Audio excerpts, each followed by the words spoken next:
Russo as part of the meeting at the moment. Chair, I'd like to make a motion approval of July 13, 2020 minutes. Thank you very much, Councilmember Russo. I'll second that. All in favor? Aye. Aye. Motion carries. Thank you so much, Councilmember Russo. Has Councilmember Hepa Dawson joined us yet? I don't see her yet. No, I do not see her. Okay, thank you. When she does join us, I'll announce that she's with us. So the next item on the agenda is item B, which is the resolution supporting the court's efforts to address addiction and mental illness with the sequential intercept model. Judge Larson. Thank you, Councilmember Kochmeyer. And I want to start out by introducing some very important people here that joined us. And Representative Jamila Taylor from our own 30th District was very successful this year in getting some funds for courts. The first time, I think, in state history for state funds for local courts and these kind of efforts. And then Representative Davis, who is integral been for a number of years integral in behavioral health issues and other issues about recovery. She's from the 32nd District, the kind of the shoreline, Linwood area. I kind of combined Linwood and shoreline in one, and so she's very, very knowledgeable about these areas, and I wanted them here to be able to make some comments and answer some questions for you too. What I'm going to start with is just kind of an explanation of what we're trying to do, and I'm going to share the screen here, if I can do this correctly. And this is really the sequential intercept model, what you see on the screen, and it basically tries to take a kind of a more organized, more structured approach to intervention with people as they kind of coming in and out of the criminal justice system, and in and out of encounters with public officials. So this is kind of, you have 6 intercepts, starting with intercept 0, which basically could be community services, and then you get intercept 1 is law enforcement. Those things like law enforcement assisted diversion, those kind of things exist there. Intercept 2, our PALS program that we talked about earlier this year, kind of exists there, kind of pretrial stuff. Intercept 3 are specialty courts. Intercept 4 is jail reentry, obviously, and intercept 5 is probation or parole in the case of felonies. So you can see how organized this is, and this is kind of what we have right now, which is this hodgepodge, fragmented system that right now under the law, the police could set up a lead program, the jail could set up a jail reentry, and the courts could set up therapeutic interventions, and none of them under the law are required to cooperate or anything. All these programs are set up separately. And in federal way, we don't have lead, we don't have a number of these things, so it's not as much of an issue here, but you can see how kind of the intercept model is kind of broken up. And really what we need to do is shift from a program approach, a program system-based approach, to an individual approach. The program-based approach, the reason I have these jigsaw puzzle pieces is the people we see, we kind of see our little piece of the jigsaw puzzle and think, well, this is exactly what the answer is, right? But the people we see just, and all these different jigsaw puzzle pieces out in this big array of confusion, and there's really no uniform kind of a structured way to interact with them. And so what I'm advocating for, and I think the 2 representatives are on the phone or on the Zoom call too, is kind of a participant-based approach, where we're looking at the participants themselves and the impacts and benefits to them. So you can imagine this jigsaw puzzle piece now kind of focusing on the person and how all these different aspects of their life are and how we interact with them influence this whole person approach.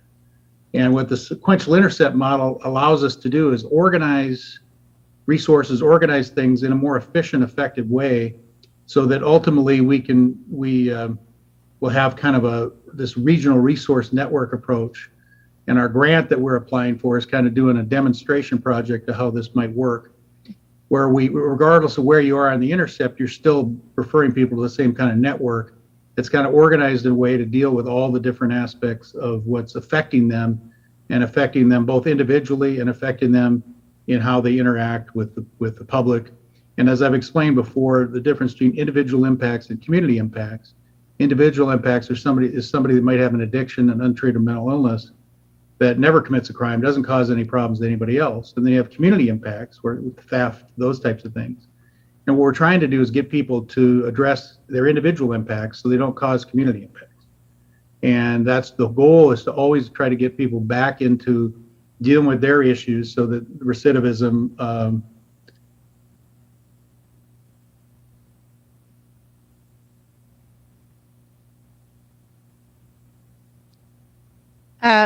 Dave, you're frozen at the moment.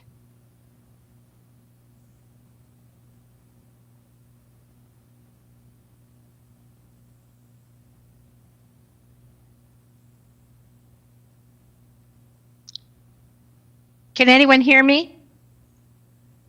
Yeah, I can think hear we you. lost him. Yeah, There you well, go. there he He's is. But he's Go ahead. muted.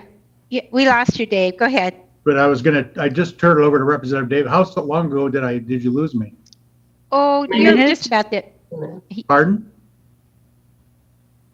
You're at the end. It's okay. Okay, so basically it's all about linking people together. So I don't know what happened to my internet connection, but it disappeared.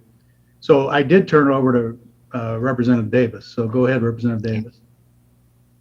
Great. Well, good evening, everybody. Thanks so much for having me and for the invitation. The City of Federal Way is incredibly fortunate to have a judge like Judge Larson, who is so forward-thinking on issues of the intersections of behavioral health and the criminal legal system, and to have such a dynamo in the form of Representative Taylor advocating for you in Olympia. So you guys are really lucky, and I'm blessed to work with them both.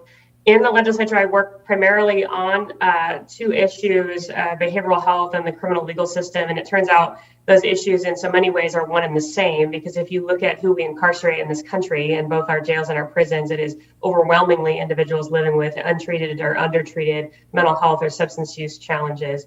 So that is actually how I ended up on the Public Safety Committee in the legislature, not because I had any credentials whatsoever in corrections or law enforcement, but because if you're interested in public safety, if you're interested in reducing recidivism, you must be interested in behavioral health. You have to be interested in treatment and recovery for behavioral health issues.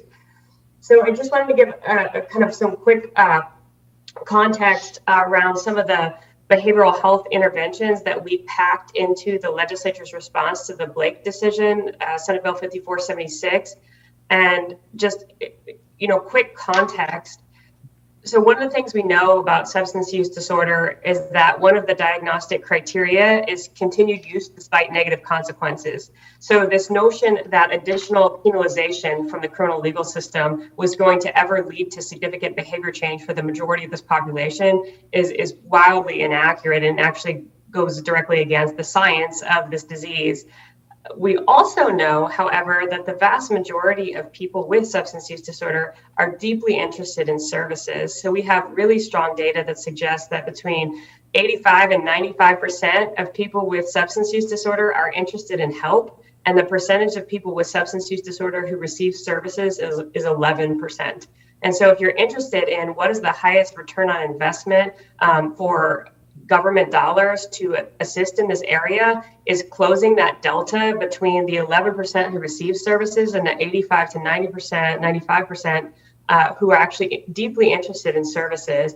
And our flagship program in Senate Bill 5476, in response to the Blake decision and the sort of gap in law that was created, is what's known as the Recovery Navigator program. And that program is really designed to be kind of the connective tissue or the glue in the system that connects people in active addiction wherever they are, whether they present to law enforcement, whether they present to an emergency department, whether a family member calls on their behalf, whether it's a self-referral from that individual, whether they are build a relationship with someone doing outreach in a homeless encampment, and connecting those individuals with services that are appropriate and right-sized and person-centered for that individual. So getting to know a person's motivations and then aligning resources accordingly. Is that person interested in getting their children back from the child welfare system, or having housing, or having purpose and meaning and creating a career pathway, or and where does treatment fit, if at all, kind of in that? Are harm reduction services appropriate? So that's the idea. We have in the substance use disorder continuum of care what I would call islands of care. So we have withdrawal management or detox is an island, and then you have inpatient treatment, and then you have recovery housing, and then you have employment. And we lose so many people in the water between the islands, and brilliance of this Recovery Navigator program, which is modeled after the LEAD program, is really about having that constant person who's that, no matter where the person is, if they're using, if they're not using, if they're in early recovery, if they're in long-term recovery, the person who is that constant, who is going to be able to plug them in to those resources. We funded those resources largely outside of the Blake bill. We poured all sorts of money into recovery support services, into treatment, into an array of services. But what we never have funded historically is that outreach. And the reason we've not funded what I would call pre-treatment services or outreach to people who aren't connected is because you can't bill Medicaid for that. And so it would have to be 100% general fund state. And that's what we've done here, to the tune of $45 million statewide, which is an enormous sum. And what that translates to for King County, so that money flows through the Behavioral Health Administrative Services organizations, which you are in the King County BHASO world. They got $4.6 million for the first year.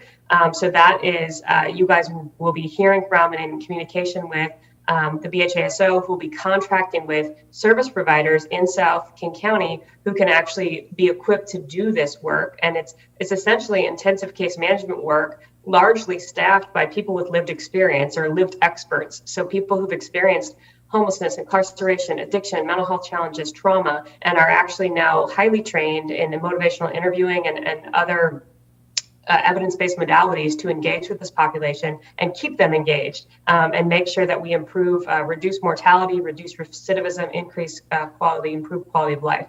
So that's the general premise of the program. I expect to start to see those contracts going out hopefully by the end of the calendar year. And I'm really excited about what's possible here. The legislature is deeply committed to making sure that we do things differently. And the response to untreated addiction in our community is really to do more, not less. It's what we have been doing hasn't been working, and we need a really significant investment of resources. And that's what the Recovery Navigator program is. And just delighted to be working with my two colleagues, Rep. Taylor and Judge Larson, on that effort. So thanks again for the invitation. Glad to be here. Thank you very much, Rep. Davis. I do need to announce that Councilmember Sepa Dawson is on the call. She has a 7-minute delay, but in other words, in her technology, but she is on the call and listening. Please go ahead. I think the wonderful, if I'm not mistaken, I think the wonderful Representative Taylor is up next. Right. Is that right? To talk about some of the enormous suite of criminal legal impacts associated with the Blake decision. Exactly. And what I'm excited about with the Representative Davis, what she's mentioned, is the intentionality, because right now it's a hope and a prayer. And this kind of keeps things going and keeps the glue going. So Representative Taylor is a public defender herself and very much involved in the criminal justice system and did an excellent job this last session. So go ahead, Representative Taylor. Thank you so much. Actually, I'm on the civil side, looking at the civil impacts of public defense and folks who are impacted by the criminal legal system. So folks who are entering re-entry services who have barriers like housing, criminal records. I'm the kind of person who would be able to help them as they're trying to navigate the pathway to being returning into community as fully and completely, and so that they have less risk to recidivate. One of the key things about Blake is that we understand that there is individual accountability. So the court system and the legal system is not eliminated in this process. A lot of folks assumed that Blake meant that all drugs are legalized and the whole statutory scheme is eliminated. And actually what it does is it's a very, very narrow decision that is limited to the possession of drugs. And so what we have to understand is that there are the community impacts. So if someone has been involved in theft or domestic violence, but the root cause is around mental health and substance use disorder, let's get to the root cause. And this is where you get back into the person-centered approach. And the court system is, and with the innovation of what Judge Larson is talking about, is using therapeutic interventions through the courts to really address the whole person. So you're talking about mental health court, drug court, you're talking about veterans court, and other programs and services that are administered through the court system. And so this transition, Blake came late in the game in the session. So if you think about that, we had already closed policy bills and we had already locked in our budget. So what we were able to do is create the down payment towards these services. And what the substance use recovery networks will be are driven by community. So what we need in South King County will look different than what's needed in Olympia, what's needed in Spokane, but these communities can actually influence each other on like what works. And so the collaboration is really key to ensuring that we're serving the whole person, especially wherever they may be. Sometimes we have issues where a person is in treatment in Spokane, but they have their active case here in Federal Way. Having this network and this collaboration really would be able to help that person not have the negative impacts for doing the right thing, which is being in treatment and taking care of their life. And so we in the court system really need to look at how folks navigate the system as they are trying to do whatever they can to improve their lives, and how their families and how other systems like the hospital system are part of that on-ramp of that progress for that individual. Thank you. So thank you very much. And I hope that if there's any questions that we can answer them to your satisfaction, and I look forward to any of the questions you might have. Judge, give us a minute here. Councilmember Baruso, do you have any questions? Yes, I do. Thank you, Chair Coach Moore. Okay. Thank you, Representative Davis and Jamila Taylor and Judge Larson for the presentation. Let me lower my hand so it gets out of the way. Get that out of the way first. So my question is on the intercept model that you showed. Is there provisions? I noticed that, moving forward, some go backwards. So how do you, once a person goes from one to one to one, can that person actually go backwards in a way that it doesn't? How far back can they go? I guess I'm asking, and how do they move forward again if they have to go back to intercepts? Back to another intercept. I guess. Well, I think. Yeah, keep in mind that there's a difference between where they are in the criminal justice system versus where they are in their recovery process too. So that the criminal justice system, that's what that graphic is supposed to delineate, is where they are in the criminal justice system. They may be everybody's going to be at a different stage of their recovery, but they may have a new crime, so they're going to be entering in to the initial appearance again, and they have another case where they're in intercept 5. But if we're focused on the program approach, then it's always that probation department does what it does, this court over here does what it does with conditions of release. The two don't communicate. We don't focus on the individual. We give sometimes conflicting directions to people. Sometimes we're putting them in multiple therapeutic courts. Like Representative Taylor mentioned, somebody's inpatient, nobody communicates with the court, so we don't know where they are. We issue a warrant for their arrest. They get out of treatment. Now they're housed, they're stable, and then we arrest them, put them in jail. They lose thanks to Representative Davis, they don't lose their Medicaid for the first 30 days now, but they get their Medicaid suspended, lose their housing, lose their job. So the whole point is let's bring this together in a rational, intentional way.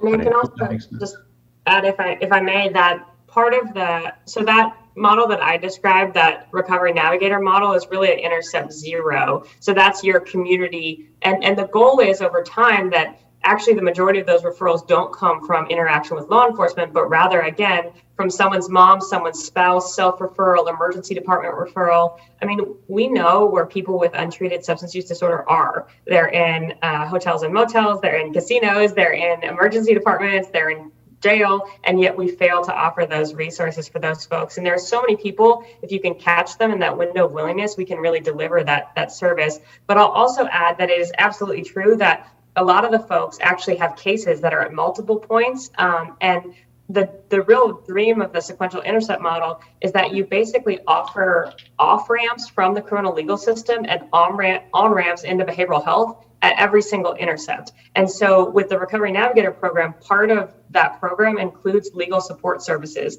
So they may have a community referral, but yes, they have multiple warrants out of multiple jurisdictions, and they're actually going to work with that trusting relationship with that peer navigator who's in recovery, who has lived experience of incarceration, who understands and they're going to walk into a courthouse and quash a warrant with that person, and they're going to actually take care of these cases, and they're going to fulfill conditions of release and those kind of things.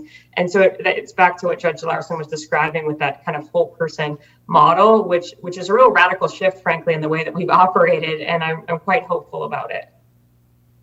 Thank you. Thank you very much, Rep. Davis. Judge, give us a minute here. I know that we've been joined by Councilmember Leander Kraft. Thank you for joining us. I know that Councilmember Hepa Dawson is on. I don't know if she can speak at the moment because she is a member of the committee. I can hear you. And I can speak as well. Yes. Thank you. Do you have any questions? Question and a comment, and I do love this model from what little I know, and I am very visual. So what Judge Larson said about the silo type of work, and then now bringing everything together and all the resources together, I think is great. And also, I think a lot of times people have this one size fits all approach. And so I hope a lot of people are listening to this, because this model would help the fact that it's individual-centered approach. My question is, as you're working with people and trying to serve them and trying to give them the resources and support, so they, during their recovery, is there a time when enough is enough? Is there a time where that stops? Or can a person go back and forth, enter, re-enter, leave, come back, Well, hopefully, what is the breaking point, or how do we go? Hopefully the sequential intercept model is designed to kind of give a overlay for the criminal justice system. Hopefully the person's doing all this outside the criminal justice system, that there's ways for them to deal with whatever issues they have, and they're never coming back to the criminal justice system. So the idea, if you can imagine treatment and all the things that you or I, if we needed it, could show up for, right, without ever committing a crime, those things should be available to people. And the only thing that we're trying to do in the criminal justice system is that I'm trying to get us to do is, and Representative Davis and Representative Taylor are trying to do, is get people to look at that as a constant option throughout the entire process. Is constantly trying to get people back to where they're dealing with their issues like anybody else would, and they're not causing community impacts.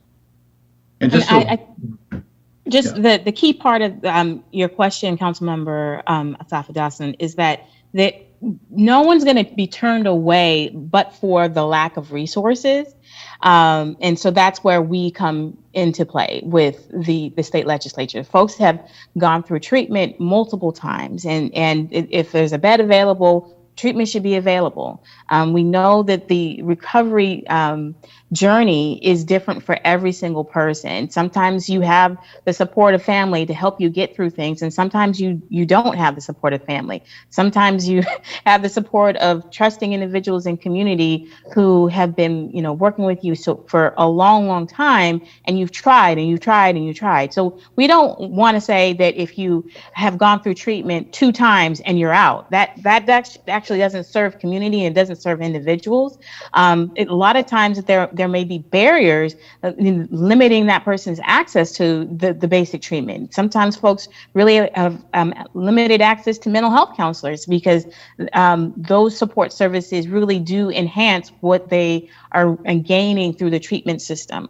So if we are being able to bolster up our whole industry and making sure we have peer navigators, folks who work in, law enforcement assisted diversion, and I think the name is changing soon. If we have a robust 988 system, so folks can call someone other than 911 for someone who's in a crisis. If we have all these other tools for wherever a person may be in the middle of a crisis or a non-crisis. So you don't have to be in the middle of a drug-induced stupor to get services.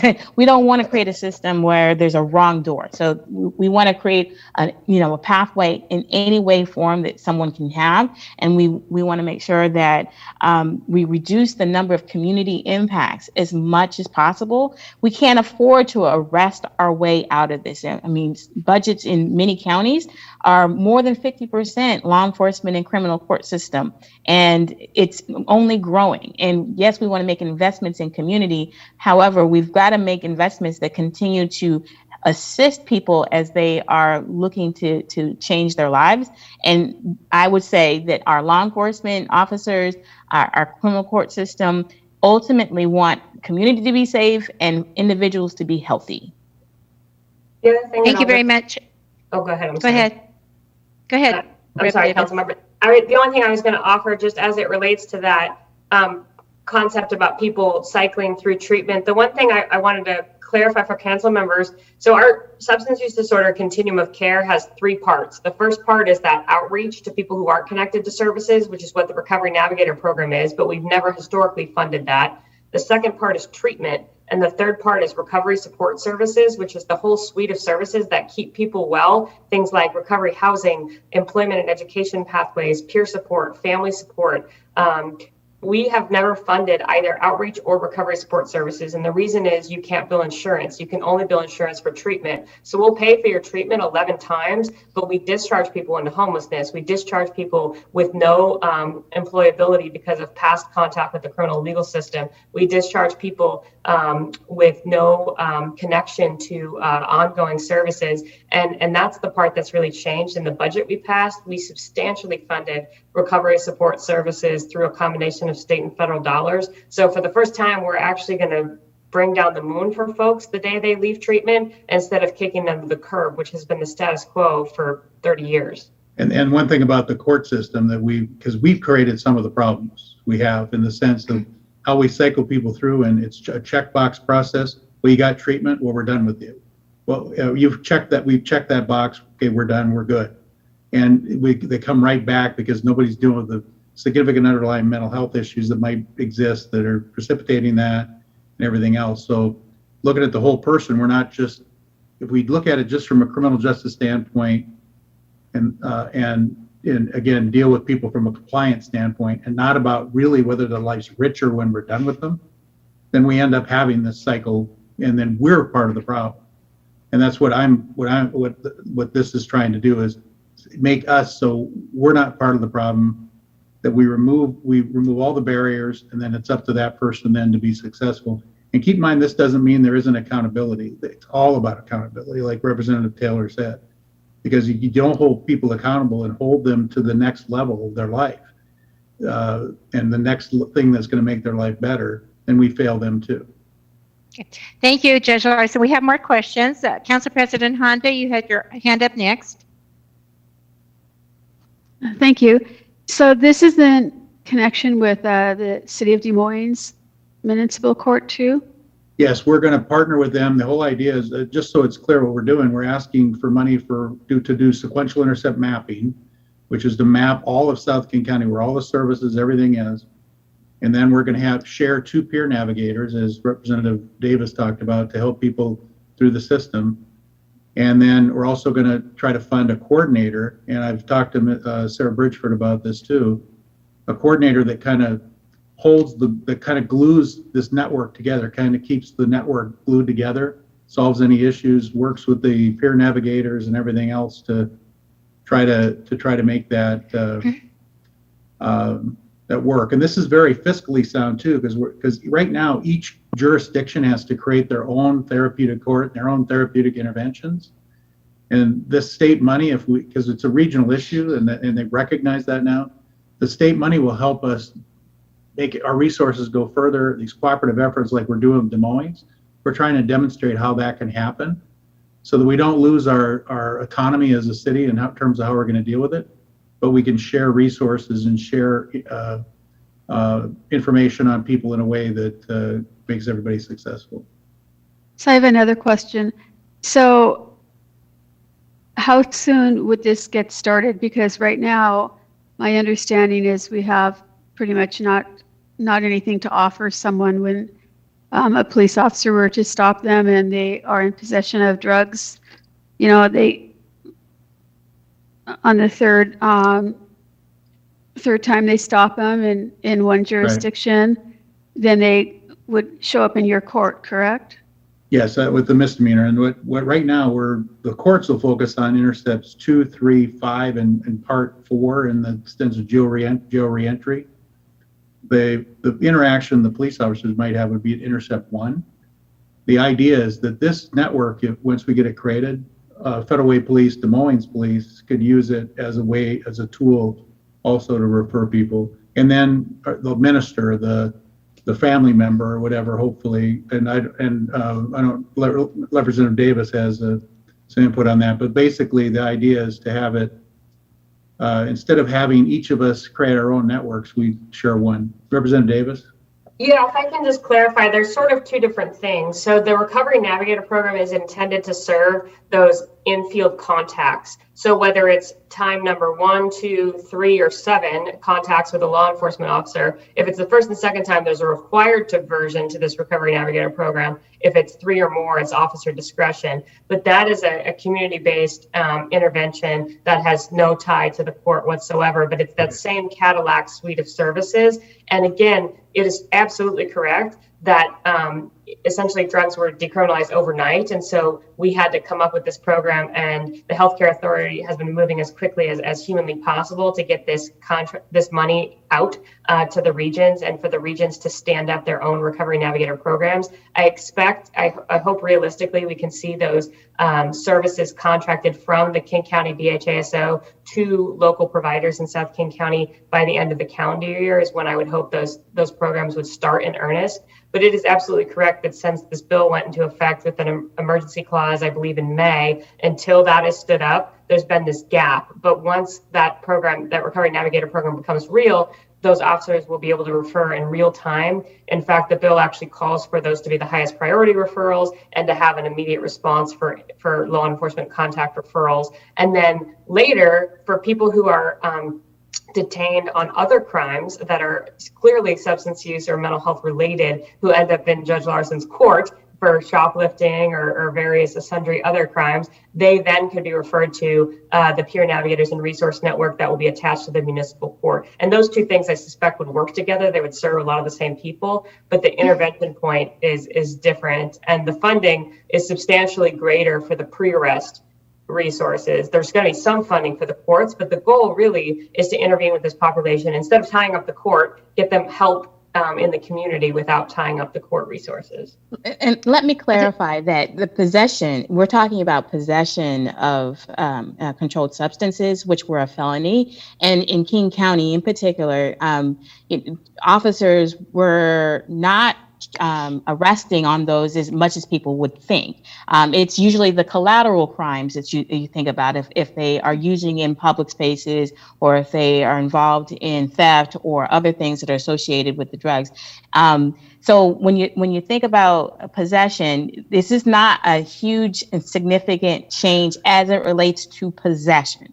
Again, we have other criminal statutes that are still in play. This is only around possession, and the officers have other discretion that they can make around other crimes that they may want to charge. But my hope is that because many of these officers have seen these individuals multiple times over and understand the root causes, from my experience talking to some law enforcement officers, they're asking, where can we take someone to detox? Where can we take someone other than jail who need to be off the street in the middle of their particular moment of crisis? And so we're trying to create and set up those programs and services. We have created a down payment. We were able to secure $88 million as a down payment in this session, and we have alerted the budget makers that another ask, a significant ask, will be coming as it relates to building up this network, because this is not the end of the story. It's actually still the very, very beginning of the story, and it will take years to really have a robust network, especially within South King County and North Pierce County. So, Thank you. Judge, we do have another question. Sure. Councilmember Kraft? Thank you, Chair Coach Moore, and thank you, Representatives Davis and Representative Taylor and Judge Larson for the presentation today. Just to give some groundwork on my background, I'm very aware of the sequential intercept model. I was one of the prosecutorial liaisons for 2 years for the King County Prosecutor's Office for LEAD. So my questions are a little bit more nuanced. But for the Recovery Navigator program, first of all, today's decision is really solely to support the court implementing or researching about the sequential intercept model, which I am in favor of. But my question goes to the Recovery Navigator program, or peer navigators, however we want to use that term. Will there be a release of information for those individuals with other interested partners, like there is with the LEAD program? Yes, absolutely. And in fact, we just had a meeting with the Healthcare Authority this past week where we highlighted the need to make sure that multi-party ROIs are part of the conversation with contracted providers, and that they're working with providers who are comfortable with multi-party ROIs, because absolutely we want to be able to provide whole person care. And I know you know this, council member, but you have to be able to talk to their mental health provider, the substance use treatment provider, the criminal legal system, and be able to do that advocacy on behalf of the individual. So absolutely, it really will follow the LEAD model to a T, which of course I know you're very familiar with. Thank you. And just to explain for people listening on this call, the reason why I asked that question is because when we choose to mitigate at a prosecutor's level, when we choose to mitigate crimes, it is more valuable to hear from an independent party than from a defense attorney at times, because there is not necessarily a skewed view to help that individual. And it goes back to public safety. The second question I had was, will some of these funds, could they be used to look into a crisis solution center for South King County? As I know that was an option, but then funding got cut, and there was a plan in place, because I know that's been a good resource for at least the Seattle area, but we have nothing like that here. That's such a great question. The Blake funds as earmarked would not be for that. I will offer that even the 88 million that we were able to get is inadequate and very much a down payment, as Rep. Taylor mentioned, but that is already parceled out. So the largest portion of that 88 is this 45 million toward the Recovery Navigator program, and even that is inadequate. It's a huge investment. The state's historical investment in that type of outreach work was 2 million in the last biennium, and prior to that was 0. So it's a massive investment, but it's inadequate. The funding, I don't know if you're referring to operating or capital dollars, but I'll mention both. As far as capital dollars go, the state has already allocated a funding that will be competitively bid through the Department of Commerce for various types of behavioral health facilities through the Community Behavioral Health Program. So that's available, but you can always work with, find a willing provider who is interested in this, and then start to try to cobble together funding. There's obviously state capital budget funding that can be pursued for a crisis solution center of sorts, crisis receiving facility. I will say that it would be really worth you guys looking into that, because Rep. Taylor mentioned 988, the behavioral health emergency line, goes live in July of 2022. So we expect a large increase in behavioral health emergency calls, and yet we need to have receiving facilities on the back end as well. So I think that would be a great thing for you to look at. I would definitely encourage you to talk to Rep. Orwell, just because I know she's not federal way, but she was the prime sponsor of the 988 legislation, and she represents South King County and has done a lot of work with first responders to try to coordinate resources down there. So that's one potential avenue. I think that the time is right for that. The other thing I would offer is King County government has substantial resources through the $1590, so the additional 1/10 of 1% sales tax. It was billed as an affordable housing tax, which it is, that if you only read the bill title, but if you read the text, you will quickly find that it can also be used for both the capital construction and the operation of behavioral health facilities as well. So King County is sitting on a chunk of change that you could look at tapping into for a crisis solution center, but there's a very long-winded way of saying no, the current allocation doesn't fund that, but I would definitely keep a close eye on the $988, which would probably be more closely aligned to a crisis solution center. And phase 3 of the 988 work has 3 phases. Phase 1 was building out the 988 hubs for the call centers. Phase 2 was building out the mobile crisis teams, and Phase 3 is building out the crisis receiving facilities. So there's definitely significant interest in that. And I think you have an equity argument to make in South King County is a dearth of resources. I mean, you guys have always gotten the short end of the stick. So I think that is a brilliant idea and something worth trying to get partners to coalesce around. And to add to that, I think I'll just keep this very, very brief.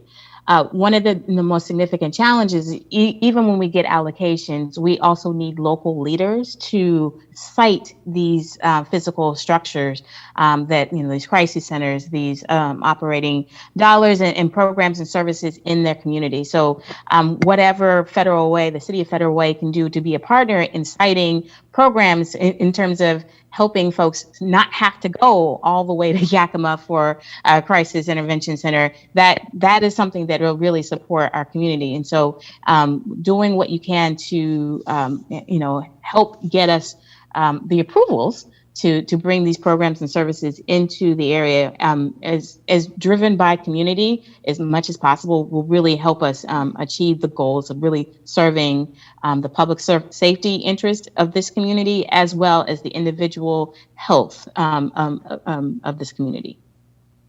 Thank you. Thank you, Councilmember Kraft. Good questions. Judge Larson, do you have anything else you want to add?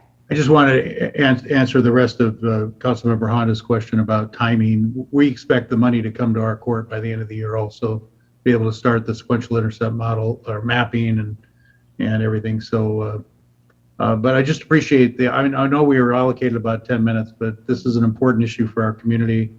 I'm excited about it because first of all, you got some really good people that are on this call that they're doing a great job down in the state to kind of get people to understand how this is a issue that affects communities across the board, and you can't just make cities deal with it anymore. And if we can pull this off, we're going to make people's lives better individually and communities better if we can work together. And like it with our domestic violence, it's the community coordinated response. That's what we need here, and I've been talking about that for about 4 years now. Kind of a community coordinated response to this, where we work together. Because everybody's affected, and we just need to figure out how we instead of pointing fingers and blame, let's start figuring out how we can come together and solve the issues for people. Because, like I said, I run a repair shop, not a junkyard, and I've seen the magic of dignity and respect when people really they just take off. Their lives are better if we don't judge them, we work with them. Get them to understand the benefits that will come if they start wanting to change their lives. But we have failed them over and over and over again in the system because when we say go do this and then the things aren't there, we just push them off a cliff. So we got to change that. So thanks. Thank you very much, Judge. And thank you, Rep. Davis and Rep. Taylor. I do just simply want to say that before we get to passing the resolution forward, I simply want to say that the idea of a Councilmember Kraft, the Crisis Resolution Center or Solution Center is exactly what we need in this area. However, Rep. Davis and Rep. Taylor, as you know, 88 million over a 2-year period is just like over the entire state. It's such a drop in the bucket for all the things we need to do. But thank you for doing as much as you have. I sincerely appreciate it. But what I've heard over and over, what I've heard from the CEO of our hospital, St. Francis, they've said, when we discharge somebody, we need to have a bed to discharge them to. And of course, as you said already, Rep. Taylor, going to Yakima is not going to solve our problem. So really what we do need are more beds, more treatment beds in our communities and solutions for that. So that when we have people, even if they haven't reached your court, Judge, before they even get to you, because a lot of people they're arrested anymore, that when the families realize that there's a problem, that there's some place that they can get help, turn to, ask for help, and if the person is ready, they themselves can ask for help, but we just simply don't have that. But thank you. And at the State of the Court address, we talked about the option for that earlier with the Crisis Center through RI International. They're the ones that have it in Pierce County. We had it arranged to where they would be able to, on certain crimes, they'd be able to take them, police would be able to take them there instead of a jail. It wouldn't be cost any taxpayer money. and then they'd have an assessment before they ever came to court. And we can still pull that off. We can still do that. Okay. And that was no money out of Federal Way's pocket because it's all paid by Medicaid. Now Talk to me. Yeah. Talk to me about that later, Dave. Okay, I appreciate it. Appreciate That's a whole other topic. So I Thank you. appreciate the time. Don't Thank you. worry, we're making budget recommendations in the supplemental. So there are more resources to come. And if there are specific things that Federal Way is looking for, the time is now to start those conversations and we'll get it worked on. Thank you. And just let me know, and we'll have people down there to testify on that behalf. Thank you.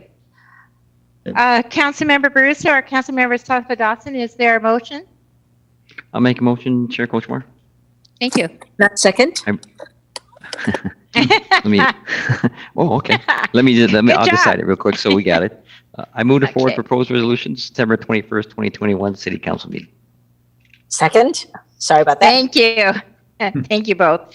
Okay, it's been moved and seconded to move the resolution to the next council meeting. All in favor, please signify by saying aye. Aye. Aye. Motion carries unanimously. Thank you very much, Rep. Taylor, Rep. Davis, for both of you, for Judge Larson for being here. You're welcome to stay for the rest of the meeting. I know you're very busy schedules, but we're going to move on now to the next item on our agenda. Again, thank you very, very much. Very much appreciate it. Thank you. You're welcome. All right. So now we're going to the next item on our agenda, which is the item C with Sarah Bridgeford. It's a contract with Washington State Department of Commerce.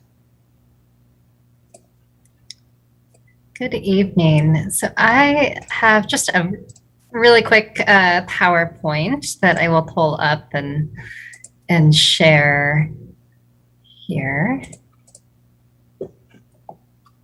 So this evening, as Chair Kochmar indicated, I am presenting on the Cdbg CV2 contract with the Washington State Department of Commerce. This contract is for Community Development Block Grant Funds, that's the Cdbg. As part of the CARES Act, there were 3 allocations made to Cdbg, specifically to prevent, prepare for, and respond to the coronavirus. The city received both CV1 and CV3 allocations directly from HUD. CV2 went directly to the state of Washington, and the Department of Commerce has made the decision to provide a portion of its funding in CV2 to entitlement communities across the state, like the city of Federal Way. The grant funds are prioritizing housing and stability and projects that were previously funded with CV1 and CV3 funds. I just want to touch base on the need around rent assistance and what we're seeing and what we anticipate as eviction filings are allowed now that mediation and rent assistance are available. So what you'll see here is a heat map provided by the King County Bar Association and the Housing Justice Project. While the city is not in the top 5 cities for evictions, we are sometimes, just not currently as of August. The zip code 98003 has the second highest number of filings during the pandemic. It is a small sample size due to the eviction moratorium, but I thought it would be interesting just to call out that zip code within the city and note the projection of eviction filings that the Housing Justice Project is anticipating. So that's that area with the green arrow, and that gray, you'll just see it expand as we move forward in the fall and beyond. And that is part of the reason why rent assistance continues to be a priority. King County will certainly be the largest rent assistance provider in King County and for the city of Federal Way, but we can still add additional resource to the mix. I would also just share that the Household Pulse survey has identified that 36.1% of households in the Seattle, Tacoma, Bellevue metro area say that they are likely or somewhat likely to face eviction or foreclosure in the next 2 months. And that was for the week of August 18th through the 30th. Not actually 1 week, but if you track that survey, they use a 12-day period. So the city was eligible to apply for $224,366 in Cdbg CV2 funds, and we were awarded this amount. The two projects that qualify, again, being previously funded with our CV1 or CV3, as well as having that priority focus on rent assistance, are the Catholic Community Services and Multi-Service Center. Both projects would receive half of the funds at $112,183. They will provide rent assistance to low and moderate income households in the city of Federal Way that are behind on rent and had financial impact due to COVID-19. The period of performance that you'll see in the contract is through June 30th of 2023, that both Catholic Community Services and Multi-Service Center intend to expend those funds by the end of March 2022. And with that, I would be happy to answer any questions that you have. Council, are there any questions? Committee members? I see that Council President Hunt. Oh, go ahead, Council Member Sebadawson. Thank you so much. Sorry, I couldn't raise my hand, but what kind of documentation do the applicants need to provide? Because in the past, it's been very lax in a way. So do you have that, that information at least? Yes, and this is Cdbg funds. Cdbg has always had a fair amount of requirements around documentation. The same is true now, and even more so with the CD funds. So the documentation that's required includes, so it's documentation of income. So they have to verify household income, and that it qualifies as low and moderate income per HUD. Lease agreements.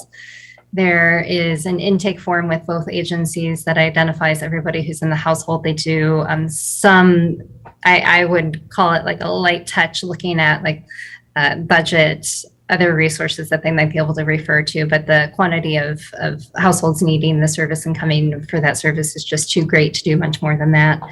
And then they will also take IDs and some other basic identification information.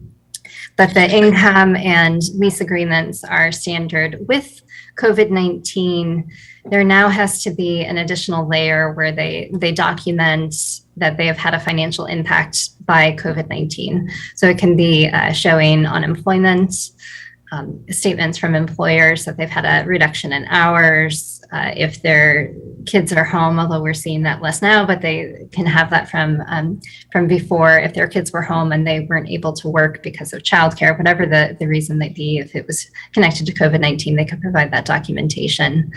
Additionally, there's a certification for what's called a Duplication Benefits because of the CARES Act funding and COVID connection, that every tenant who receives assistance and landlord who receives that payment directly has to provide. So they have to sign statements on the duplication of benefits as well. Thank you very much. I was more curious about what you just said about the documentation on how they were impacted by COVID. And so I think that's very helpful to know. And then landlords, those who are highly impacted, you did talk about duplication, but those who are there, I had heard that if they do accept funds, then there's a cap to how much they can accept, correct? So can they deny then based on that? Yes, so Cdbg funds are different. I think what, I'll talk a little bit about these funds as well as the King County program, because I do think there's a distinction there that is nice to make. And there is not a cap on, like we aren't reducing to say like 80% of rent. If you take these funds, we'll pay you 80% of what's due. King County did that in the fall and it worked well, but we are not, we did not do that with our previous assistance and won't with this. Cdbg caps the amount of assistance at no more than 6 months. We have two programs that actually cap it a little bit lower, and they're looking at the 3-month range. King County has a much more expansive program, and that are funded, this will fill some of that gap, and their program goes to 9 months, I believe. I will look that up and get you all the exact amount. They can also pay some forward rent as well in the King County program, whereas we cannot. Did that answer your question? Yeah, thank you. And you're right. I think I was trying to make a correlation between the two programs. Yep. And yes, King County, I think, can pay up to three months forward. Yes. Yeah. 9 months past due and 3 months forward. 3 months forward. Yeah. Yep. Oh, okay. Excuse me. Thank you so much. Thank you very much, Council Member. Council President Honda. Thank you. Sarah, how many households do you think this will help in Federal Way? Not as many as we would like. It is anticipated that it'd be about 39 minimums. So the contractual obligation is a minimum of 39, and then it may be higher. And we are looking at households that owe quite large sums. And again, I see this more as filling in some of the gaps with the King County program, and for tenants who are not in the housing that landlords applied for and received assistance. So with King County, landlords could apply, and then tenants were invited to submit documentation and access that rent assistance if they qualified. This is a little bit different than that, but it doesn't go very far. So looking towards the future, how do we help our households who are in such a bind with back rent and perhaps their job doesn't exist anymore, or they can't find a similar job with similar pay? How do we help those households either find something that is more affordable for them to live in, or stay where they're at? And do we keep providing funding so that they can stay where they're at, or what is the long-term picture? I think that's the question that everybody is really looking at. And that ties into broader conversations around affordable housing as well. But in terms of COVID recovery, that's a conversation that we can have another time about opportunities for employment and training programs. There's a small pot of emergency housing vouchers that provide some ongoing subsidy to address, again, a small portion of people who maybe need that resource. And that will be coming out information through the King County Regional Homelessness Authority. So it's not one program can address it. And I think we'll still be talking about capacity in the long run, and some of the same issues that we do, just it's amplified now because of COVID. So we'll need to look at both the recovery and then what we can do in the longer term as well. Will that be up to the cities? Doesn't do it. Will that be up to the cities, or will that be up to the county or the state or the feds to provide the ongoing assistance if necessary? I would think all. Okay. We'll talk later. Yeah. Okay. Thank you, Sarah. Okay. Are there any other questions, council members? Sarah, I do have one question. Will there be any ARPA money? This is Department of Commerce money from state. Is there any ARPA money coming directly for this purpose to the city rather than through the county? Not to the city. It did all go through the county.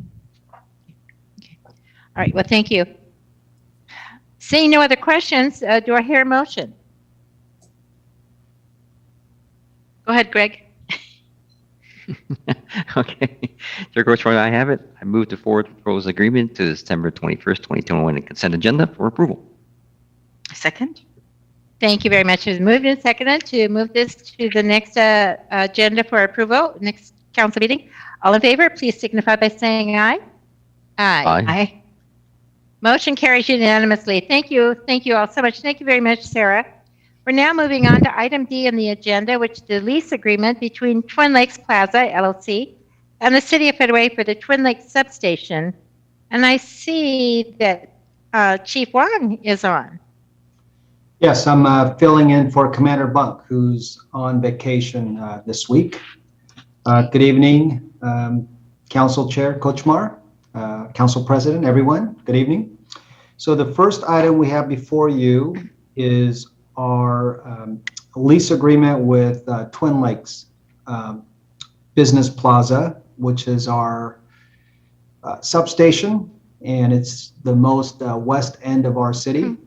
We have 3 substations, one at Twin Lakes Plaza, one downtown by the Transit Center, and one on Pacific Highway near Federal Way High School. So those are our 3 substations. So this contract will cost us $7,860 for the next, looks like we're going into the contract for 2 years.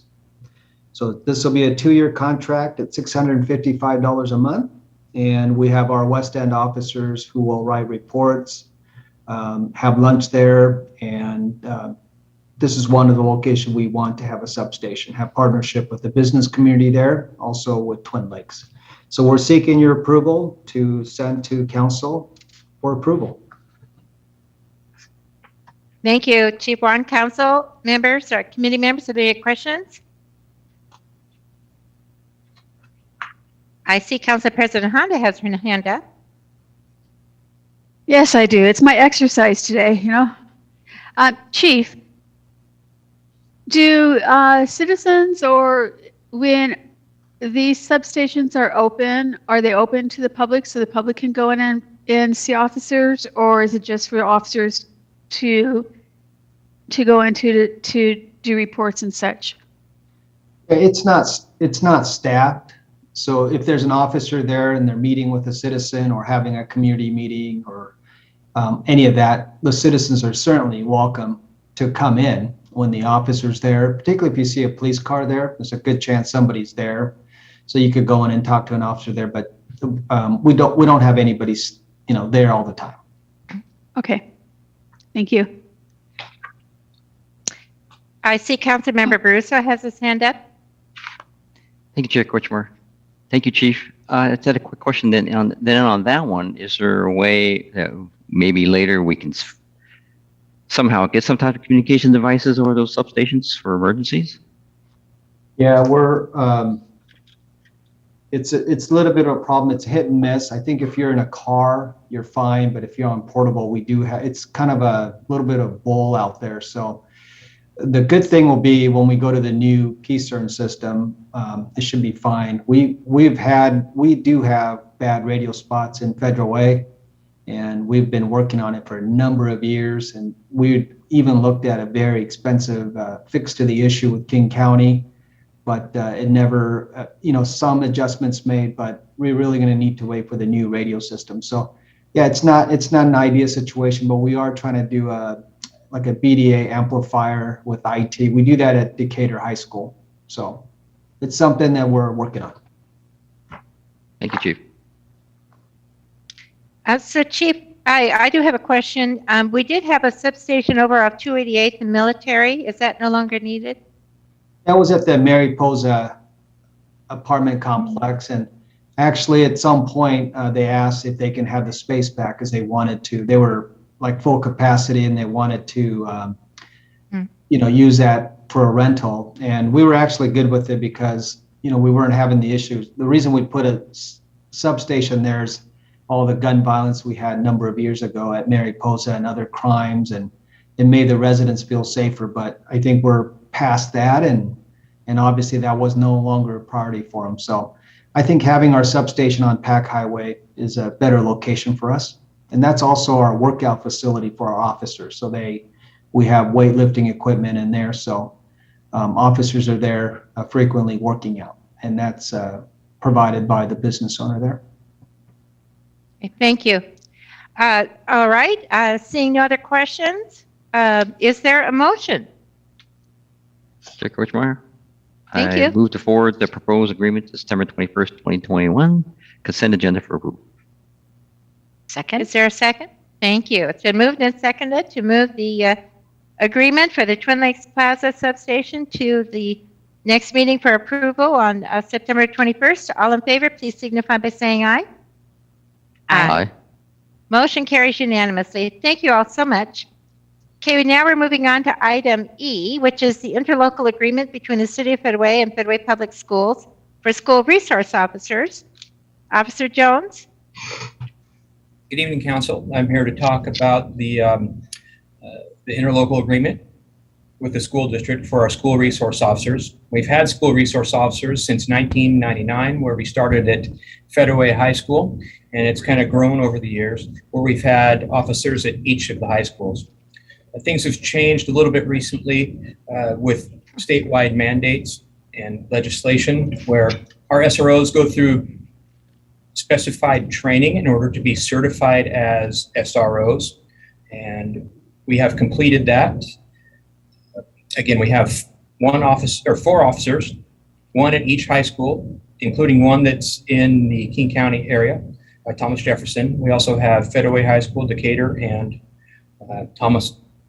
Todd Beamer. So the school district reimburses us at 75% of the officers' salaries. So that number is based upon the fact that the officers aren't there all year. During summertime and breaks, those SROs are assigned to patrol functions or other functions around the police department.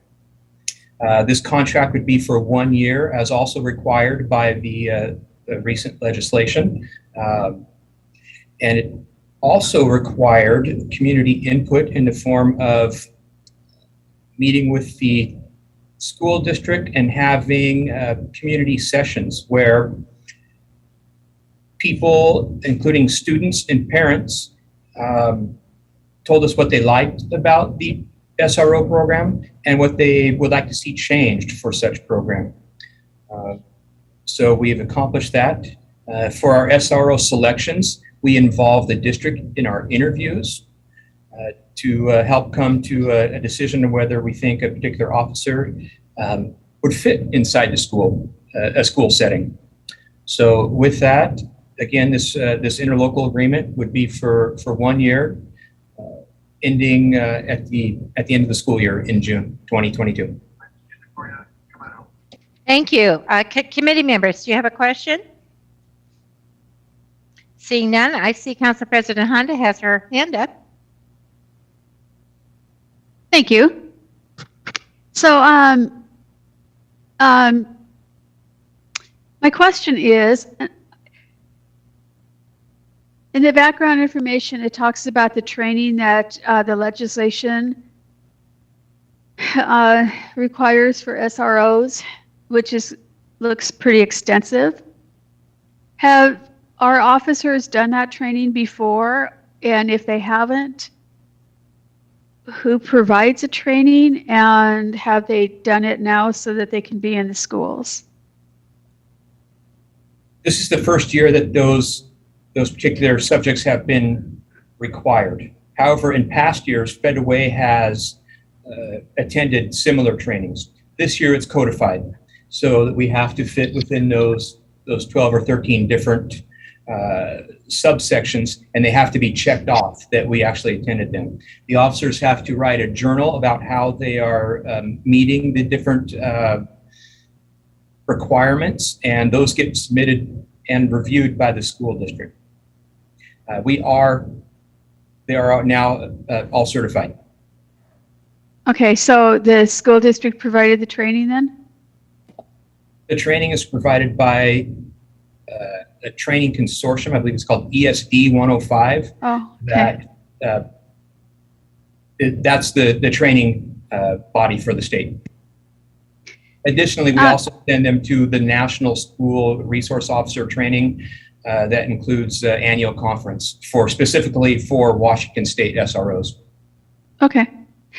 Can you also tell me when you had the meetings with the students and the parents, what was said, what they liked, what they didn't like? They would like to see more interaction with youth. That includes mentoring, school speeches, maybe going to civics classes like Judge Larson used to teach at Beamer. So we're doing what we can to integrate that into our program. Oh, good. Okay. Thank you very much. Have a good day and stay safe. Thank you. Councilmember Dawson. Yes, thank you so much, Council Chair. My question is, I was at about a year ago, I was at a meeting with RLSJC, Regional Law Justice and Safety Committee meeting. And one thing that came up during that meeting was how SROs are dressed when they are there, like full uniform versus casual, still having their weapon, of course, but that way then they're more approachable. The students are able to talk to them and really engage with the officers. Do you find that to be the case? And if so, is that something we would be looking to doing? In other words, not wearing the regular officer uniform, but rather something more approachable and casual and approachable for the students. During my breakout session with them in my meetings with the students and with parents, one person did bring that up, in fact. And, I look at how our officers are currently interacting with people. I know that we have SROs who are mentors and who are on the activity groups at the different schools, and they have said that they haven't had experienced any problems with people who feel like they're not able to approach them, or they haven't had third-hand reports of, hey, my friend is, he'd like to talk to you, but he's a little worried. They haven't had that yet. That's been reported to me. So, but again, it was brought up at our breakout sessions, and they've mentioned like a polo shirt or something like that. That currently doesn't fit with our policy. I don't know that the uniforms they're kind of required. Well, they are required, including our names and identification,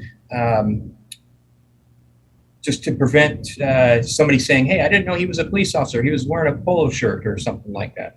So that's one of the reasons we have them. But again, one person did bring that up at the meeting, but in talking directly with the SROs, they haven't received feedback on that.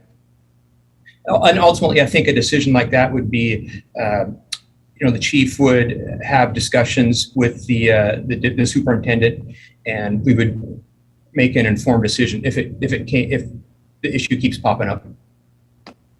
Yeah. Oh, go ahead. Sorry, Chief. Oh, it's okay. Maybe I could chime in.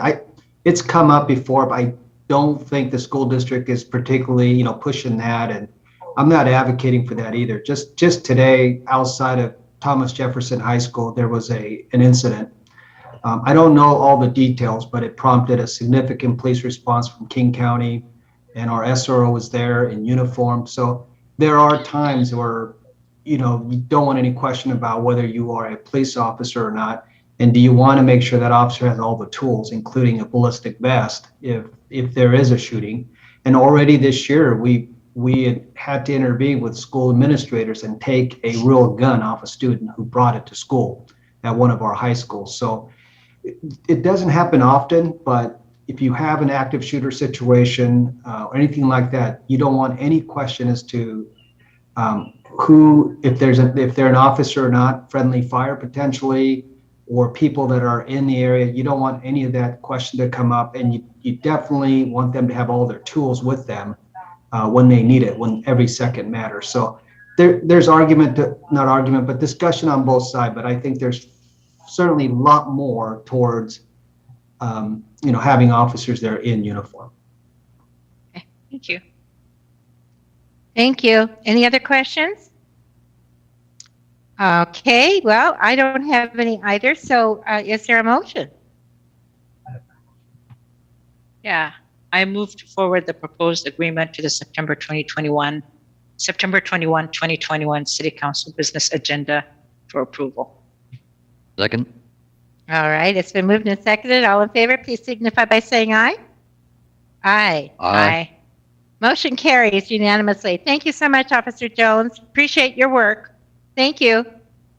Thank you. Now, Chief, you bet. Chief Wong, we're going on to the King County Registered Sex Offender Cost Reimbursement Agreement. By the way, this incident by Thomas Jefferson High School is not within the city limits of Federal Way. In fact, Thomas Jefferson High School is not in Federal Way at all, but the school district has preferred that Federal Way provide the service. Just because we have officers in the other 3 high schools, it just made more sense to coordinate. So I just wanted to share that with you. In case you hear about some incident out there, it's not in Federal Way. So we're asking committee's approval for us to enter into a overtime cost reimbursement agreement with the King County Sheriff's Department for doing registered sex offender verification. It's a program that we have. Our detectives, we have about 200 registered sex offenders in our community, and I would say maybe 3 to 5 who are considered level 3 sex offenders who are most likely to reoffend. So with this overtime funding, what we do is we actually make contact with every registered sex offender in our community to make sure they're in compliance with the law. So with level 1 sex offenders, we'll visit with them once a year, and level 2 every 6 months, and then level 3 every 3 months on a quarterly basis. King County Sheriff's Department certainly doesn't have the staffing to do this RSO verification, so they contract with local municipalities and they pay us to do that. And I would recommend that we continue this program. We haven't had any critical incidents recently, but we have over the years had known sex offenders commit crime, and having to check on them and making sure they're following the law is good for community safety. Thank you very much, Chief. Are there any questions, Council? Committee members? Any questions? All right. Seeing none from anyone, is there a motion? Sure. Coach Moore, make a motion. You want to go ahead? Oh. Go ahead. Go ahead, Lee. No, go ahead. Okay. You got it. I move to forward the proposed agreement to the September 21, 2021 consent agenda for approval. And second. All right, it's been moved and seconded, and I won't repeat that because it's a mouthful. So all in favor, please signify by saying aye. Aye. Motion carries. Thank you so much. And Chief Wong, would you please apologize to Commander Jones for me? I called him Officer Jones. I should have used his proper title. Okay, I will make sure to convey that. Thank you very much. So now we're moving on to item G, which is the Valley Narcotics Enforcement Team, Department of Justice Drug Enforcement Administration, High Intensity Drug Trafficking Area Task Force Agreements. Chief Wong. Okay, so we're asking the policy group's approval for us to enter into continue our contract with Department of Justice, DEA. We do, and it's called the Valley Narcotics Enforcement Team. They're a regional team stationed here in an undisclosed location in Federal Way. And we do have a task force officer, a detective, one of our people signed to this VNet team. And I would also, the contract covers overtime expense for the detective as well. So it's a 1-year contract. We renew this every year. And my recommendation is that we continue to participate regionally. There is tremendous amount of, when I get briefings from DEA, there is a tremendous amount of drug that is flowing into Washington from south. And it is what's driving a significant number of the shootings in our region and in our community. It is, the nexus is the drug. So we need to combat drug trafficking, organized crime that's bringing drugs into our communities. So I would highly recommend that we continue to participate with the DEA. Thank you, Chief Wong. Council, are there any questions? Committee members? Thank you. Seeing none, do I hear a motion? Chair Kirschner, I make the motion. Go ahead. I move to forward the proposed agreements to the September 21st, 2021 Council consent agenda for approval. Second. Okay, it's been moved and seconded to move the agreements forward to the next council meeting for approval. All in favor, please signify by saying aye. Aye. Aye.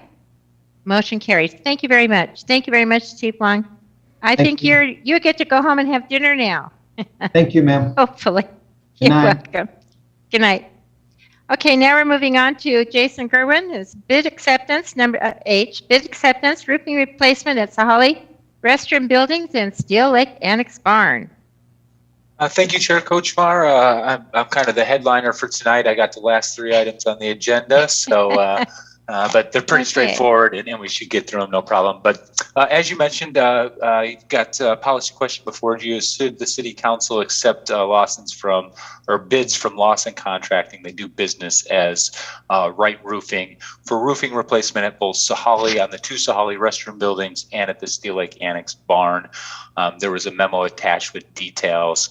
The one caveat to that memo that I want to mention is I think when I was asking for permission to bid, there was a council question of as far as did we have budget and what did we set aside. And at the time I chose not to disclose because we were looking for soliciting bids. And so I can tell you that we had in the budget adjustment, we put $170,000 in for the work, and through the competitive bidding process, we're round numbers $155,000 to do those 3 roofs. And so with that said, I would entertain any questions if there are any. Council, are there any questions? Council committee? Councilmember Brusso, hi. Hey, Chair Kirschner. Hi, Jason.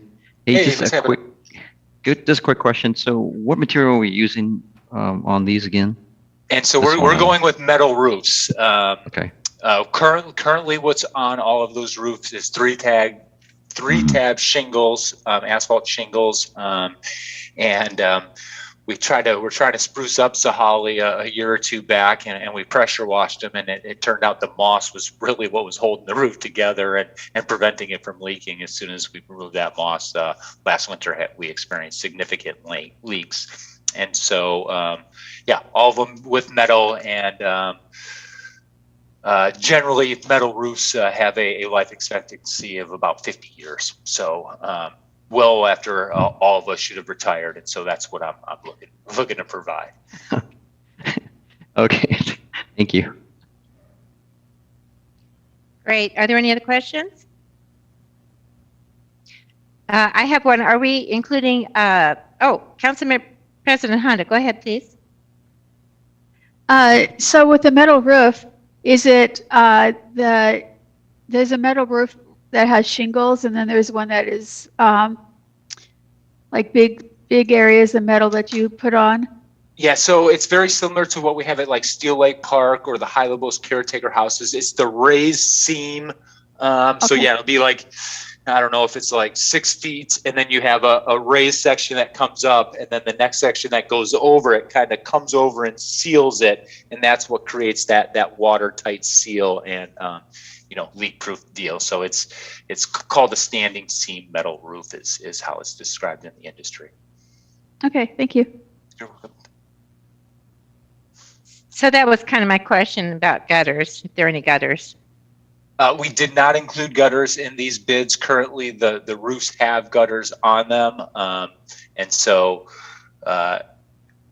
that's one that we'll take as account. Most likely, the stuff that we have will be reused. If there's sections that have a little issue, we would try to take care of that maintenance-wise. But yeah, we're not including gutters in this proposal. Thank you. I was just wondering about gutter guard or leaf guard. If we have any of those. I don't know how we clean our gutters. And so we get up there on a ladder, or we use the bucket truck, and we just take a backpack blower and we blow them out. And so I gotcha. Okay.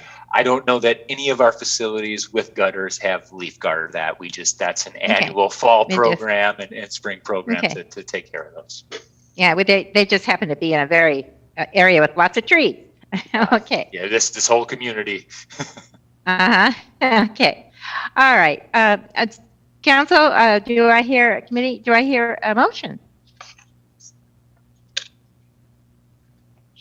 Sure.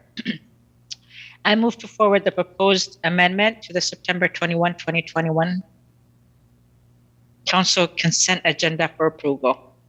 Oh, okay. You mean the bid acceptance? Okay. Okay. All Thank right. you. That's okay. You bet. Okay. Is there a second? Second. Okay. It's been moved and seconded to move this item to the bid acceptance for the roofing replacement at Sahali Restroom Building and Still Lake Annex Barn. All in favor, please signify by saying aye. Aye. Motion carries unanimously. Thank you, Mr. Gerwin. So now we're moving on to the HVAC contract amendment.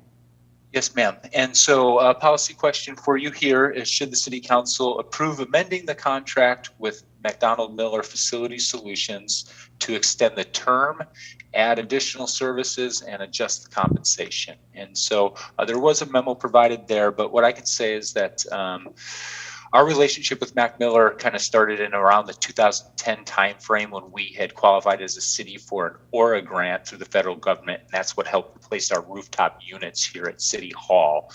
And Mac Miller has provided us exceptional service. Their communication and feedback is great. From their technicians all the way down to their senior account staff. And so the current contract expires 12/31 of this year, and so we are just looking within the purchasing guidelines to extend that for another 3-year term, including the that compensation. The one thing that we are changing to the scope of services, and this is for both the community center and Federal Way Community Center and City Hall, is we are upgrading the scope of services to require MERV 13 filters be used in light of COVID and all of that. And initially, when we had gone through the proposal, we were told that MERV 13 wouldn't work in City Hall, and so we pushed back a little bit, and actually on Mac Miller's dime, just being the good partner that they are with us, they reran the numbers and looked at some things and could work with adjusting CFM and the airflow.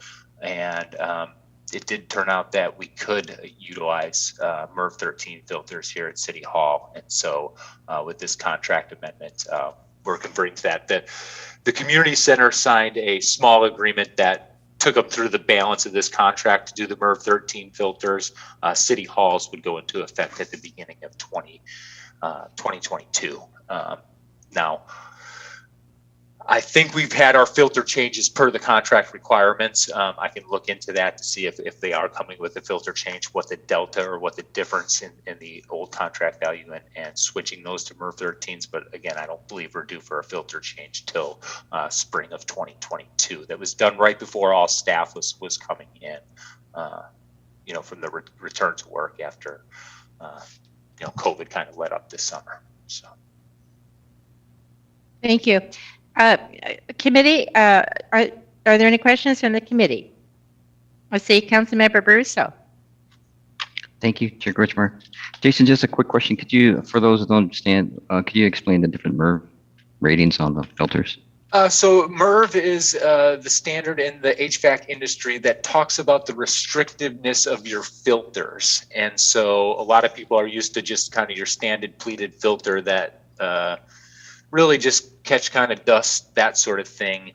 And so you can move up in scale. You have your basic pleated filters, and then there's kind of a MERV rating. And I want to say MERV rating starts at 5, but don't quote me on that one. I'm not certain on that. But MERV 13 is the most restrictive. The other thing with MERV filters is they do capture viruses that your standard pleated filter won't. Now, there's filters that are better than MERV rated filters, and those are Hepa filters.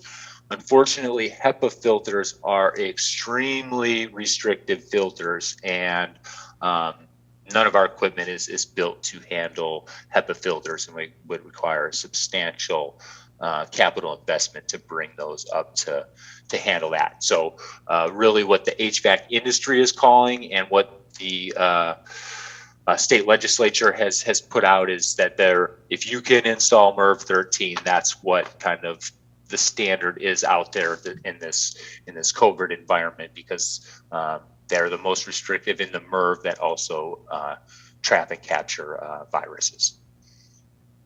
Thank you. Council President Honda. Thank you.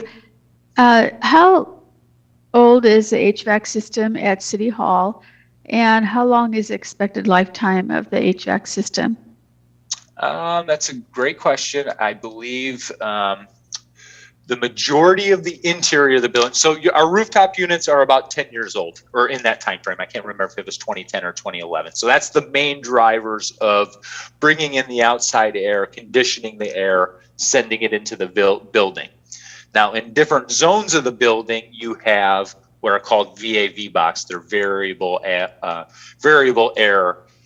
forget what the third V is, but they allow different let's just say quadrants of your building, but it's smaller than quadrants, different areas of your building to be temperature controlled based on thermostats. And so when we did replace the rooftop units, what controls those VAV boxes is what we currently have is a Hvac card, and it's a smart card, and it's 90s technology, and it's outdated and not good. As part of that rooftop unit replacement, we did change 20 of those Hvac cards to an HTML or a internet-based computer programming. I'm in the process and working with Mac Miller, and at some point soon when I get approval to do so, you're going to see me bringing a proposal forward for additional HVAC upgrades for City Hall, the Community Center, and the Performing Arts and Event Center. And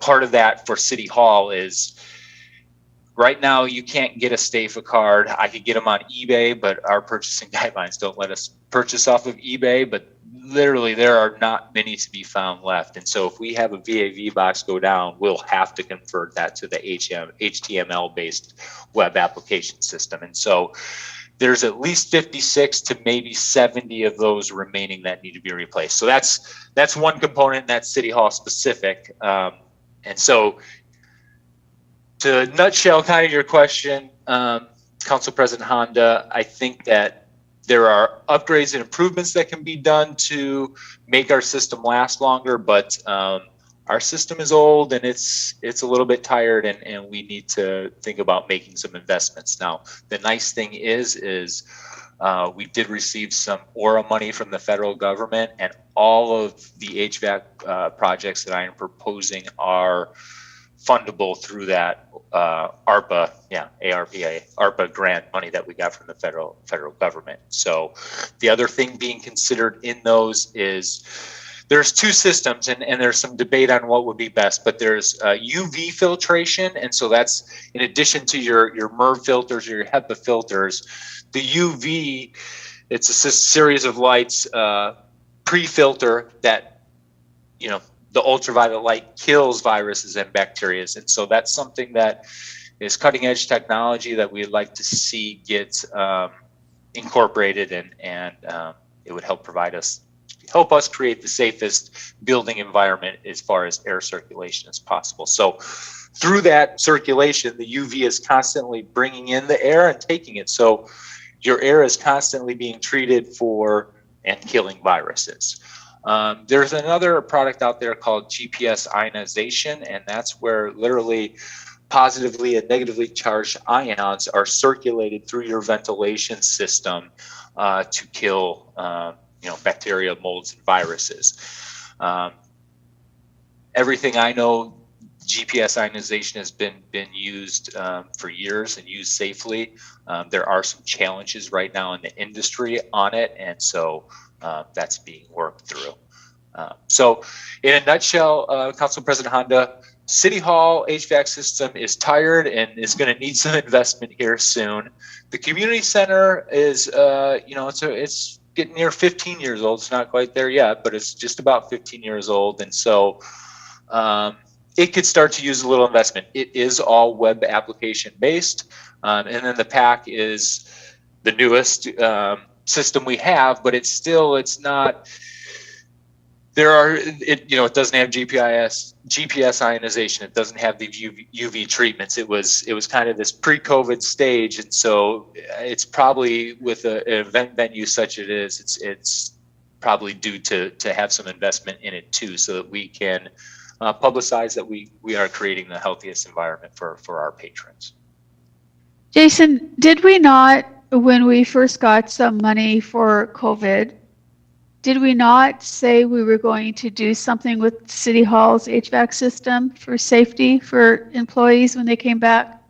And that was that we were working on the filter changes, and it took a little while to work through that. But I'm trying to think in the CARES Act. You caught me a little bit off guard because I'm trying to remember what I asked for and what we got approved through the CARES Act. And so that might be something I just need to go back and look at my notes and follow back up with you on, Council President. Could you?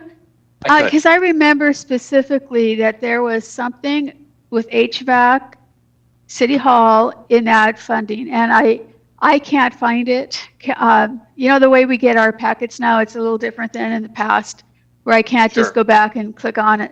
So if you don't mind, when you have time, it's not a rush. Yeah, no, I'll absolutely look into it. And so what I can tell you, Council President, is that if we did it in the CARES Act, we're not reduplicating services. It's just increasing because there's more we can do. I don't know if it's going to be a big surprise to you, but there's lots of investments that we need to make in maintaining and keeping up our facilities. And so this is just one of many, but it's a big one because it's where a lot of our employees are here, and we need to do the best we can to create the safest possible environment we can for our employees to come here to work. Okay, thank you. All right. Thank you very much, Councilor Hana. Committee members, is there a motion?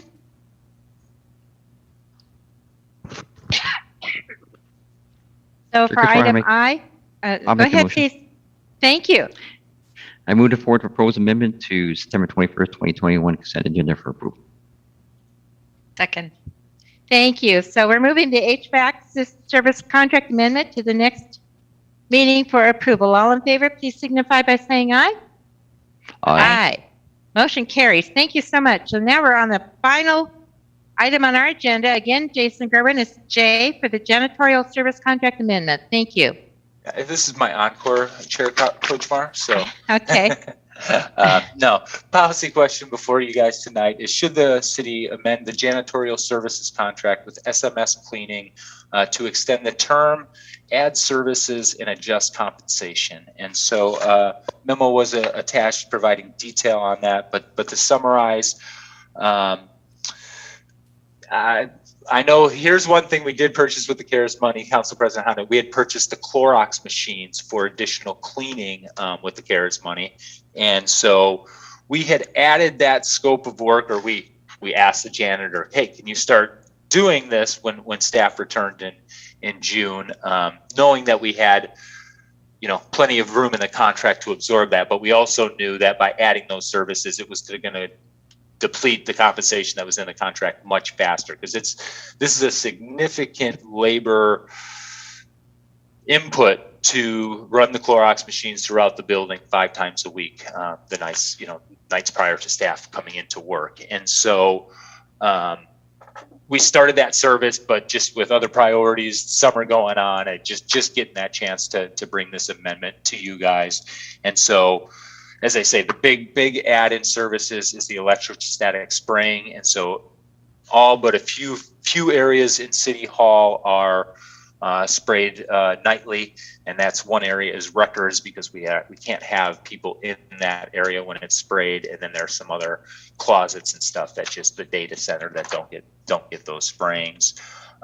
So we were in the second year of a 3-year contract with SMS. They have performed well for us. And so we thought, since we're already bringing this to you, we might as well amend the term and add the additional 3 years to extend that out additionally, and then the compensation to follow with that.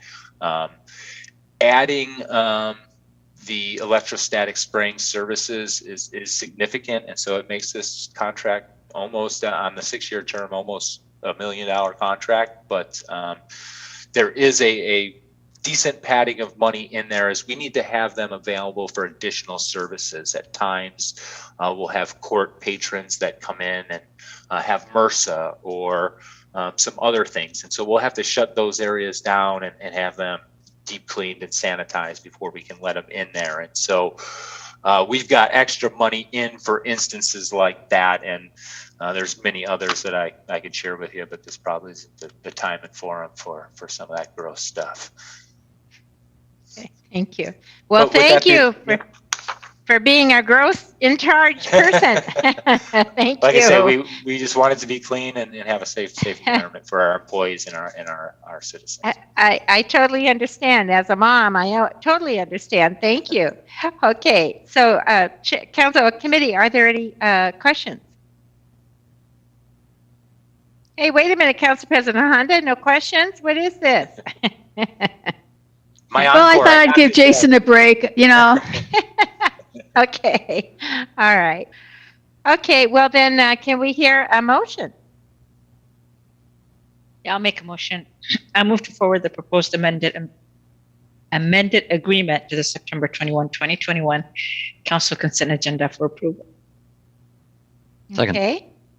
All right, we're moving the janitorial services contract amendment forward to the next committee meeting for approval. All in favor, please signify by saying aye.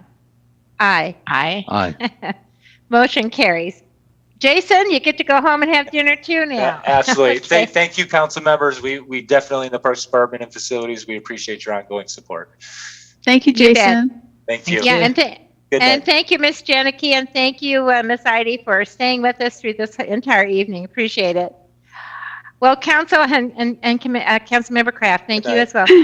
Good night, and thank you all very much. Our next meeting will be, we are now adjourning at 6:39 p.m. Our next meeting will be October the 12th, 2021 at 5 p.m. We are now Thank you. adjourned. Thank you for being Good night. patient with me. Thank you. Bye-bye. Bye. Thank you. Bye-bye now. Thank you.